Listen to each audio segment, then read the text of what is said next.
What's up guys, it's Cavalier, ATHLEAN-X.com. By the end of today's video, I want to help you to squat and squat better. You see, most often the things that you get wrong in a squat, you're not even aware of. I identified 10 of the most common mistakes that people make when they're squatting, and I'm going to make sure that we fix them today. So with that being said, let's start breaking them down one by one. Now before you go say, but Jeff, I can't squat, because when I do, my knees hurt, or my back hurts, or insert body part hurts. The good news is there's always a variation of a squat that you can perform, and even better news is that most everything I'm showing you here in this video is going to apply no matter what version of the squat you choose. So whatever version of the squat you pick, the first big mistake is, how wide are your feet? Are you a narrow squatter, a shoulder width squatter, or an extra wide squatter?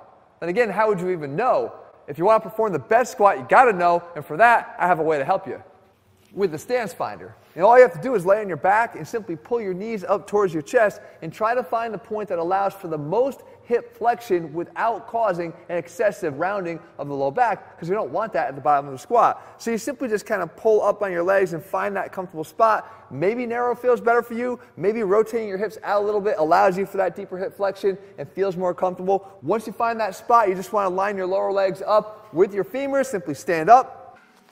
And then from there, just tweak your stance an inch or so in or out to make it feel optimally comfortable. And of course, just squat down and reinforce that you've chosen the right squat width. All right, so now I mentioned fine tuning. What that means is, what are you going to do now with your feet? Are you going to point them out a little bit or maybe turn them in a little bit? Well, it's pretty generally accepted that a little bit of outward rotation of the foot is going to create more room inside the hip joint when you go deeper, and also to get a better job of recruiting the adductors at the bottom of the squat to help you to power back up. But if you forget to move the rest of your leg in addition to your foot, you're asking for problems, mostly because you're creating torque issues here at the knee. See, if you turn your foot out and you leave your knees straight ahead and you move them forward, you can get a disruption of that tracking, creating a whole mess of problems here for the patella. So what I say is, stop worrying about rotating your feet and instead worry about rotating your knees. If you move your knees out, your foot will come with it, as will the hip, so now you don't have that torque being created, so pain-free squatting becomes a reality instead of being something out of reach. Mistake number 3 that you're making is you're too obsessed with not allowing your knees to go past your toes when you squat. Maybe you heard it before, but the problem is you have to if you're going to get to proper depth. And the reason for that is because we need that lower leg to be able to go forward if we're going to maintain proper mechanics of the squat. You see, when we're going down, we can't lift our foot off the ground to create the dorsiflexion needed to get a deeper squat, because our foot has to stay in contact with the ground. But we can create dorsiflexion by allowing that tibia to move forward in relation to the foot. And in order to do that, it's going to have to track more and more forward, again, towards your toes. Guys, it's unavoidable. Just let it happen naturally, and if you do, your squats will not only feel better, but you're going to have better mechanics up and down. Mistake number 4 when squatting is not keeping the chest and the pelvis linked throughout the exercise. Not only does this create a more inefficient and less powerful squat, but it also leads directly to the squat morning.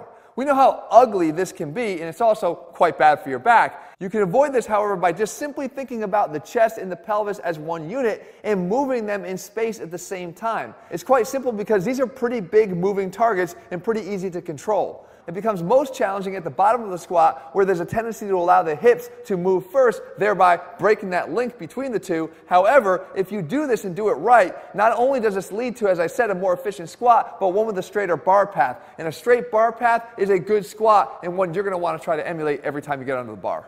Interestingly, one of the biggest allies that you have to create and maintain that relationship between the chest and the pelvis is a muscle that oftentimes gets overlooked in the squat, and it's the lats. And that leads to mistake number 5. You're not creating and maintaining enough lat tightness. And the easiest way to do this is to simply imagine trying to break this bar over your back. If you do that, you're pulling your elbows down into your sides, activating and engaging those lats, which creates that rigidity of the torso. Now, no, it doesn't lead directly from the chest to the pelvis. We know that the lats will attach from the arm to the pelvis, but it still maintains that lateral support needed to create that rigid torso, create that efficient squat, and lead to a better overall squat in the end.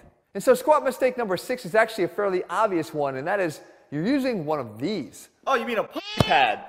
Don't you have somewhere to be squatting? Yeah, you're in the way, actually. Get out of here, please. Okay. But let's discuss this, guys. It's actually, I have a problem with it, but for a far less offensive reason. We're talking more about the anatomy of this. You see, what happens when you put this on the bar is you're creating a really thick bar. And that bar has very few options to sit comfortably on your back. You can't put it in a low bar position because it feels like it's just going to roll off, and most people won't even attempt it. The only place it wants to naturally sit is right here on C7.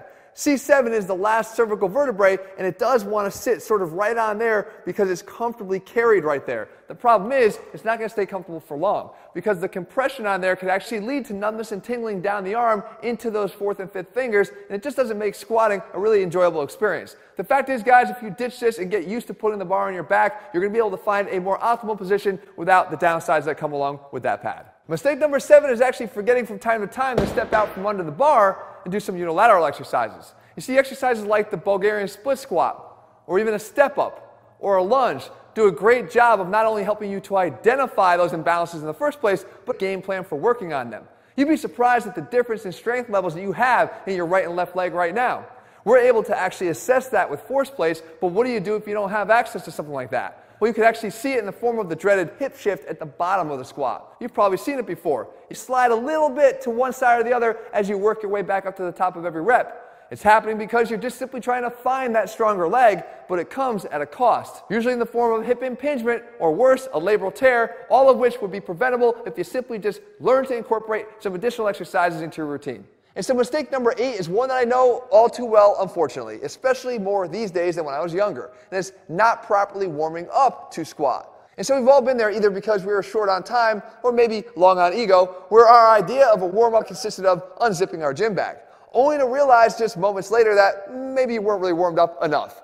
The fact is, guys, if you're looking to get your body ready to perform something like a squat, you got to make sure you take at least some time to prepare your body to do it. If you're looking for a great squat warm-up, you're going to definitely want to check out this video that I put together. I will link it for you at the end of this video.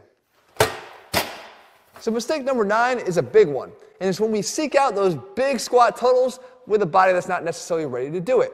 You see people pile the plates on in a rush to get to bigger and stronger numbers. However, if you built these numbers upon a cracked foundation, then how strong are you really? And that's what I try to preach all the time. You don't want to build just strength. You want to build true strength, absolute strength. In the case of someone like Jesse, sure, maybe it takes a little bit longer in order to make sure that we're doing this the right way, but in the end of the game, when you still have impressive strength totals and you've done it the right way, you've not only gotten stronger, but you've built it upon a foundation that's less likely to crack right at the very moment that you need it the most.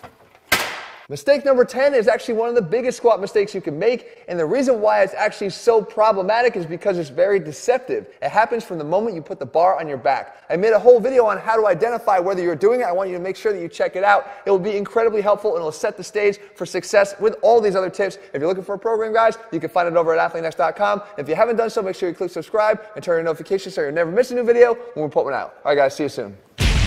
Fine-tune and adjust your stance just an inch or two out, and then from there simply... Oh, fuck.